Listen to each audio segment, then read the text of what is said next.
2 weeks ago, Sinclair announced a new micro. It's the Spectrum 128, a memory-expanded version of their best-selling, although now ageing, home computer. And already, Sinclair claimed to have taken orders worth £14 million. It was launched last year in Spain, but it wasn't available in British shops because Sinclair still had vast stocks of the older 48K machine to sell.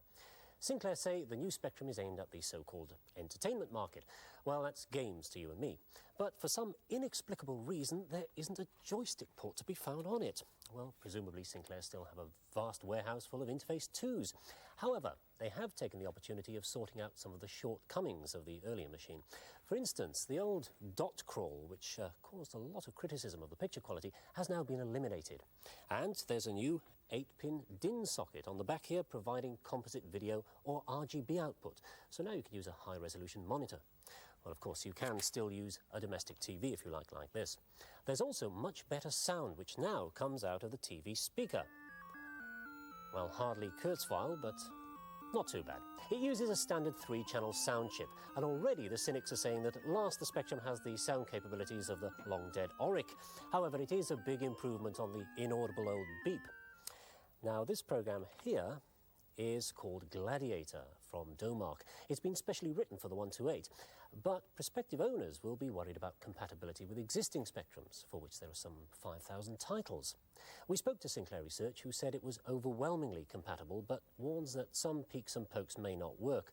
Certainly the programs I've tried have worked. In fact, this is actually 2 micros in one. On power up, just reset it, it kicks off in 128 mode, as you see, and it's ready to load a tape at a single key press.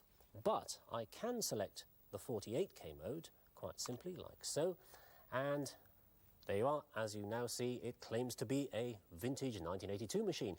And just for old time's sake, they've even kept a few of the original bugs in the ROM. But here's something it certainly couldn't have done in 1982. It's controlling a music synthesizer through its musical instrument digital interface, or MIDI for short. As you can hear, it works fine.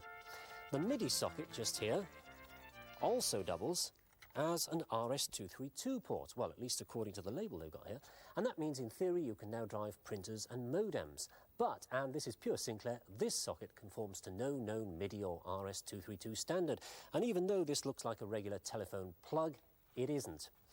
So, the new machine has a few new features, a few enhancements, but it's no dramatic advance on the old Spectrum. So, earlier today I asked Alison Maguire, the marketing manager at Sinclair, why they had bothered. We bothered because we wanted to give people more features that would make the 128 a better entertainment machine and an easier machine to use for programming. And we've tripled the memory, we've vastly improved the sound, and we've added a new piece of software that makes it easier for people writing basic programs. Such advantages as there are have got to be measured against the price, which people are saying is horrendous, £179. How do you justify that? Before Christmas, we took the 128 out into the marketplace and we asked people several questions about it, including what they would guess the price would be. And the vast majority set the price at between £170 and £180. And don't forget, we include 2 completely free games for that, both of which sell for £9.95 each at the moment. Why is there no joystick port, and why is the MIDI non-standard? We thought very carefully about putting in a joystick port, but decided not to because we knew it was important that the 128 should be software compatible with the 48. There is no standard joystick interface. If we'd built one in, we would have lessened compatibility.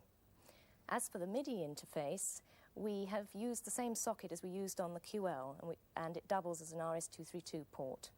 Who's going to use it? Are people going to upgrade from their 48s, do you think?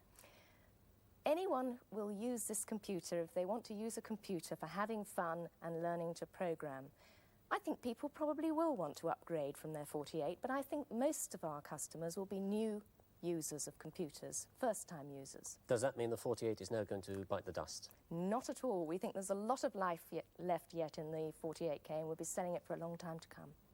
Alison, thank you very much. Thank you.